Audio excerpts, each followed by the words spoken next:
வணக்கம். வணக்கம் வணக்கம்மா. நமஸ்காரம்மா.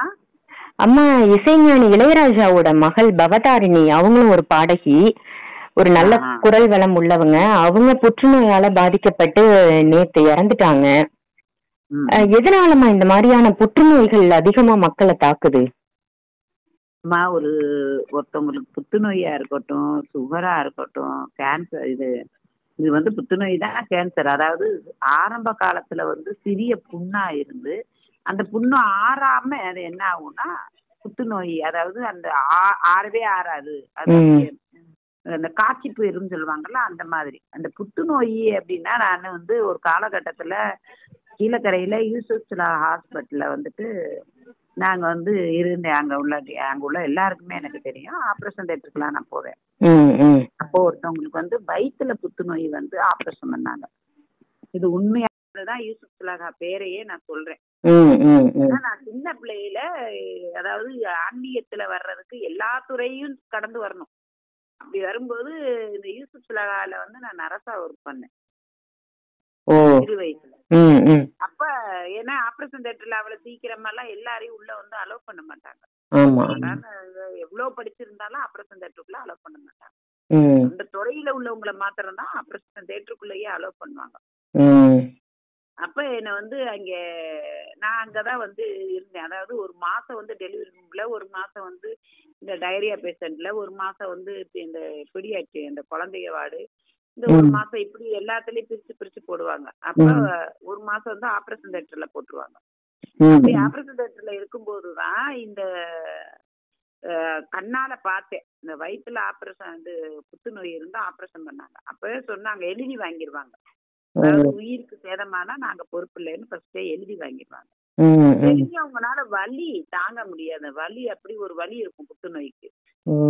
என்ன மாத்திரை சாப்பிட்டாரு என்ன பண்ணாலும் அது ஒரு மாதிரி 1000 ஊசியில கொண்டு குத்துற மாதிரி இருக்கும். ஒரு வலி ஊசி எல்லாம் சேர்த்து குத்துற மாதிரி. ஒரு ஊசி குத்துனாலே ஆகும்னு கத்துவோம். அது 1000 2000 ஊசியை சேர்த்து வச்சு குத்துனா எப்படி இருக்குமோ, சுரின்னு அந்த மாதிரி வலி வரும். அது மாதிரி ஒவ்வொரு புத்துநோய்க்கு விதவிதமான வலிகள் வரும். அப்ப ஆபரேஷன் பண்ணும்போது அது என்னன்னா, உள்ள ஆபரேஷன் பண்ணி நான் கண்ணால பார்த்த விஷயம். இந்த அதாவது கோழிகள் அந்த முட்டையிடுற கோழியை அறுத்தோம்னா அதுக்குள்ள கருகள் இப்படி குட்டி குட்டி குட்டியா இருக்கும். ரொம்ப குட்டி குட்டியா நிறைய கரு இருக்கும். முட்டை கரு. அது ஏதாவது அறுக்கிற இடத்துல எல்லாம் பார்த்தோம்னா தெரியும். கண்டிப்பா நிறைய பேருக்கு தெரியக்கூடிய விஷயம் தான் இது.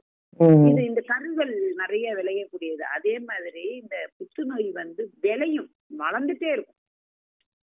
ஒண்ணு சங்கிலி கோர்வையாக வளர்ந்துட்டு இருக்கும். இதை ஆபரேஷன் பண்ணுனா பெரும்பாலும் காப்பாற்ற முடியாது. அது ஏன் அப்படி? ஆபரேஷன் பண்ணதுக்கு அப்புறம் இந்த ஒரு இந்த வளையமா இருக்கு இல்லையா, அதுல ஒண்ணு பிசிறு இது ஏற்பட்டாலும் அடுத்து முட்டை இந்த குழந்தைய இந்த சோப்பு தண்ணியில முட்டை இடுங்கல்ல, அப்ப நிறைய முட்டைகள் இருக்கும். கொச்சன்னு ஒரு முட்டை உடைஞ்சா கூட எல்லா முட்டையும் உடைய ஆரம்பிக்கும். அதுல என்ன ஆகும், இந்த ஜீரண சக்தி, இந்த பாத்ரூம் போகக்கூடியது, யூரின் பிரிக்கக்கூடியது, பிளட் சர்க்குலேஷன் போறது, ஹார்ட் பிடிக்கக்கூடியது, மைண்ட் பிரெயின் லாக் பண்றது, இந்த மாதிரி அது செஞ்சிடும். அதே மாதிரி பரவி அது நம்மளுடைய செயல் இழக்க வச்சிடும். அந்த மாதிரி நோய் தான் இந்த பாப்பாவுக்கு வந்தது. அதுவும் இல்லாம இந்த குழந்தை பிறக்கும் போதே அந்த குடும்பத்துக்கு அந்த பொண்ணுடைய ஜாதகம் நான் பார்க்கல. ஆனா இதை கேட்கிறவங்க அவங்க வீட்டுல உள்ளவங்களும் கண்டிப்பா தெரியும். அந்த பொண்ணு பிறக்கும் போதே அதோடைய ராகு கேது பிடியிலையும் அது தோஷமுள்ள ஜாதகமாகவே பிறந்தாச்சு. ஆனாலும் இந்த பொண்ணு, அதாவது புலிக்கு பிறந்தது பூனை ஆகாதுங்கிற மாதிரி பெரிய இடத்துல பிறந்துட்டாங்க. அதனால அவங்க காப்பாத்தி கொண்டு வந்தாங்க இவ்வளவு தூரம். இருந்தாலும் இந்த பொண்ணு அப்பப்போ மனசு உடைஞ்சிருவா. நான் அதை தேத்தி கொண்டு வந்தது அவங்க அப்பாவும் அம்மாவை காட்டில அவங்க அப்பா தான் அதிகமா தேத்தி கொண்டு வந்தது. அப்பா பிள்ளை இவங்க, சரிங்க. அதனால இவங்களுடைய ஆயுள் காலம் ஆனா ஜாதகப்படி இவங்க ஆயுள் காலம் அதிகம். ஆனா இவங்க துன்பமா இருக்கப்பட்டே வரணுங்கிற விதி அடிப்படையில இருந்தாங்க. நான் ஏற்கனவே சொல்லியிருக்கேன், சினிமா துறையில உள்ளவங்களும் அரசியல் சம்பந்தப்பட்டவங்களும் இறப்பாங்க இந்த வருடங்கள் சொல்லியிருக்கேன் நான். இவங்களோட போகாது, இன்னும் சினிமா துறையில உள்ளவங்களும் அரசியல் சம்பந்தப்பட்டவங்களும் இறப்பாங்க. பெரிய இழப்புகளை தருவாங்க.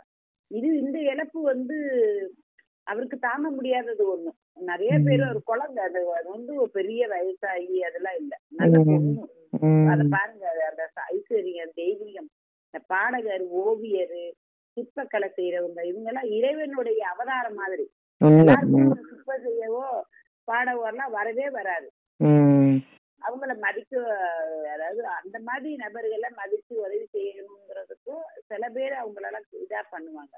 நான் இவங்க உயர்ந்த இடத்துல இருந்த அந்த ஒரே ஒரு இதுக்காக இவங்க எல்லாத்தையும் ஃபேஸ் பண்ணி கரெக்டா கொண்டு வந்தாங்க. யாருக்கும் அவங்களுக்கு துன்பம் கொடுக்கல. அவங்க இன்னும் நல்லா அந்த நோய் மாத்திரம் இல்லைன்னா இதுல பண்ணிக்கலாம். ஆனா இன்னொரு விஷயம் சொல்றேன், தயவு செய்து இந்த நோயை உருவாக்குறது யாருன்னா தானா வர்றதுல நாமே தான் உருவாக்குறோம். பணக்காரவங்க நல்ல பெரிய இடங்கள்ல உள்ளவங்களுக்கு சரி, ஏழை இடத்துல வந்து கஷ்டங்களை நினைச்சு அவங்க சரியா சாப்பிடுறது இல்ல, டயத்துக்கு தூங்குறது இல்ல. அதே மாதிரி அந்த ஜீரண சக்திக்கு தகுந்தாப்புல தண்ணி ஒரு 3 லிட்டராவது குடிக்கணும். பச்சை தண்ணிய நல்லா சூடு பண்ணி சீரக தண்ணி கொஞ்சம் அதை குடிக்கணும். அதுல வந்து நன்னாரி வேக வச்சு குடிக்கணும். அப்படி இருக்கும்போது இந்த புண்ணுக்கு வந்து வயிற்றுக்குள்ள இருக்கக்கூடிய புண்ணை வந்து நம்ம வெளியே இருந்து பாக்குறது கிடையாது. ஏன்னா இந்த பதிவு மத்தவங்களுக்கும் பயனுள்ளதா இருக்கும். ஆமா ஆமா, கண்டிப்பா இதை பாக்குறவங்க இனிமே இந்த நோயால பாதிக்கப்படக்கூடாது. ஆமா, அதே மாதிரி சஞ்சீவேறு, அத நான் ஏற்கனவே சொன்னேன், மோடி பிச்சுன்னு சொல்லக்கூடியது, அதெல்லாம் வந்து இவங்க வாயில சும்மா அப்படியே போட்டுட்டே இருக்கணும். அதே மாதிரி இவங்களுக்கு வந்து வாயில வந்து பக்கத்துல இருக்கும்போதே அவங்களுக்கு வந்து சாவு வாடைன்னு சொல்லக்கூடிய ஒரு வாடை வந்துடும். அது ஒரு இறந்துட்டாங்கன்னா அவங்க வீட்டுக்கு இது எல்லாரும் தெரியணுங்கிறதுக்காக சொல்றேன். அந்த வீட்டுக்கு அவங்க கூட பேசியிருக்கும் போதே முன்கூடியே அந்த சாவு வாடை தெரிய ஆரம்பிச்சு. இவங்க என்ன பண்ணணும், நம்ம இங்கிலீஷ் மருந்து எடுத்துக்குவாங்க, வலிகளை அப்பதைக்கு போகும், நிவாரணம் அப்பதைக்கு போகும். ஆனா அது நிரந்தர தீர்வு தராது. அது போட்டுட்டே இருக்கணும். அது வந்து சைட் எஃபெக்ட் மறுபடியும் ஆகும். அந்த இடம் கூட வெள்ளையாயிரும், தரையிலேயே. அதே மாதிரிதான் நம்ம சாப்பிடுறது, மேல உள்ள நுண்ணுயிர்கள் வந்து இறந்துடும். நடத்த உறுப்பினர்ல பாரு, நுண்ணுயிர்கள் இறந்துரும். அது அடியில போய் ஒழிச்சிடும். திருப்பி மேல அழிஞ்சதுக்கு அப்புறம் திருப்பி நம்ம கொஞ்சம் கேப் விடுவோம்ல, சார்ஜர் போடுற மாதிரி, அது மேல வந்து மறுபடியும் அது வேலை செய்யும். ஆனா இது என்ன பண்ணணும், உணவு கட்டுப்பாடு ரொம்ப அவசியம், தன்னை கவனிக்க வேண்டியது ரொம்ப அவசியம். அதே மாதிரி செவர் இல்லாம சித்திரம் வரைய முடியாது. நம்ம ஒவ்வொரு கொள்கையை நம்ம நோக்கி போயிட்டு இருக்கோம், ஆனா நாமே கவனிக்கிறது இல்லை. குழந்தை பருவத்துல தாய் வந்து டீ சாப்பிட்டுச்சா, காபி சாப்பிட்டுச்சா, பிள்ளை ட்ரெஸ் போட்டுச்சா, பாத்ரூம் போச்சான்னு ஒரு தாய் வந்து 24 நேரம் ஒரு வேலைக்காரியா உட்கார்ந்து பாப்பான், கண்ணுக்கு கண்ணா பாப்பான். ஆனா வளர்த்ததுக்கு அப்புறம் தாய் வந்து தன்னுடைய கையில இருந்து இறக்கிடுவா. எப்படின்னா நீயே பாத்துக்கணும். அப்படிதான் ஒவ்வொரு ஆண்களும் ஒவ்வொரு பெண்களும் நம்ம இருக்கோம். ஒரு குறிப்பிட்ட ஒரு 12 வயசு 10 வயசே ஸ்கூலுக்கு விடுறாங்கல்ல, 5 வயசு, அதோடையாவது அந்த குழந்தை தன்னை தானே பார்க்கும் உணர்வு இருக்கணும். அந்த அந்த உணர்வு இருக்கும் அடிப்படையிலேயே. ஏன்னா அதனாலதான் இந்த குழந்தையெல்லாம் பாருங்க, கணவன் மனைவி ஒத்துமையா இருப்பாங்க. அதே மாதிரி கணவன் மனைவி யாரு கூட தொடர்புல இருந்தா அந்த குழந்தைய பார்த்துட்டுன்னு அந்த குழந்தைய கொண்டுருவாங்க. நிறைய நியூஸ் நீங்க பார்த்திருப்பீங்க. ஏன்னா அதுக்கு அந்த மாதிரி மூளை ஆற்றலை வந்து இறைவன் வந்து இயற்கையாவே கொடுக்கணும். அப்படி குழந்தை பருவத்துல கொடுத்த அந்த ஆற்றலை நம்ம வளர்ந்த பிறகு ஏன் பயன்படுத்த மாட்டேங்கிறோம்? நம்ம வளர்ந்த பிறகும் நாமே அதை வந்து பாதுகாத்துக்கிறோம். அப்பதான் நம்மளை கொண்டு 4 பேரை காப்பாற்ற முடியும். இவ்வளவு பெரிய நல்ல ஒரு ஆற்றல்கள் நிறைந்தவங்களை நம்ம இழக்க நேரிடுது. அவங்கள அதே மாதிரில இன்னும் நிறைய பேர் நம்ம இழக்க நேரிட்டு தான் இருந்துட்டு இருக்கோம். நிறைய பேரு இந்த வருடங்களுடைய மரணங்கள் வரும்.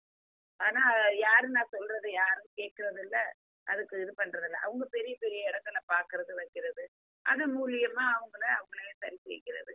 அப்புறம் காலப்போக்கில் விழுந்த பிறகு இவங்களை யாராவது காப்பாற்ற மாட்டாங்களா அப்படின்னு நினைக்கிறது. ஆனா தயவு செய்து தன்னை மேல எல்லாருமே கவனம் செலுத்துங்க. தன்னை தானே தான் காப்பாற்ற முடியும்.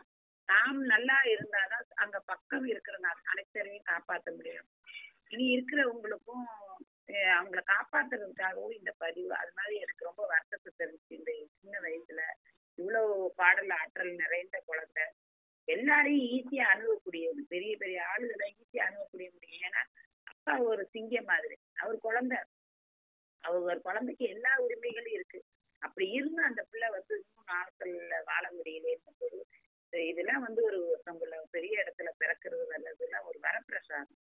அதை தக்க வச்சு அந்த குழந்தை இன்னும் நல்லா நல்லா இருந்திருக்கலாமேங்கிறதும் அந்த பொண்ணு இறந்ததுக்கு நான் மனசார வேதனைப்படுறேன். அந்த குழந்தை ஆத்மா சாந்தி அடைகிறதுக்கு இங்க பிரார்த்தனை பண்றேன். நேத்து வந்து கூட பௌர்ணமி, அந்த பௌர்ணமி கூட வந்து நான் பூஜையெல்லாம் பண்ணேன். நல்ல நேரத்துலதான் அந்த குழந்தை வந்து இறைவன் இடத்துல போயிருக்கு. நேரடியா சொர்க்கம் தான் அந்த குழந்தைக்கு, மறுபிறவி எல்லாம் இல்ல. தெய்வத்துக்கிட்டே தெய்வ குழந்தையா இருந்து தெய்வ குடும்பமான அந்த சரஸ்வதி நிறைந்த குடும்பத்துல பிறந்த அந்த குழந்தை நேரடியா இறைவனிடத்திலேயே போயிடுச்சு. அதனால அந்த குழந்தை வந்து மறுபிறவிங்கிறதும் கிடையாது. அந்த குழந்தை தெய்வத்துக்கு நிகரா இருக்கு. அவங்க வீட்டுல வந்து பெண் தெய்வம் தான் அவங்க கும்பிடக்கூடியது.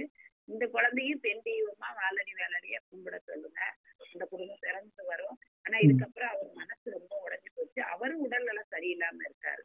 இதுதான் என்னுடைய தியானத்திலையும் இறைவன் எனக்கு ஆசிரியா சொன்ன விஷயம். கண்டிப்பாம்மா. பால் வளர்ந்தம்மா. நன்றிகள்மா, நன்றிகள்.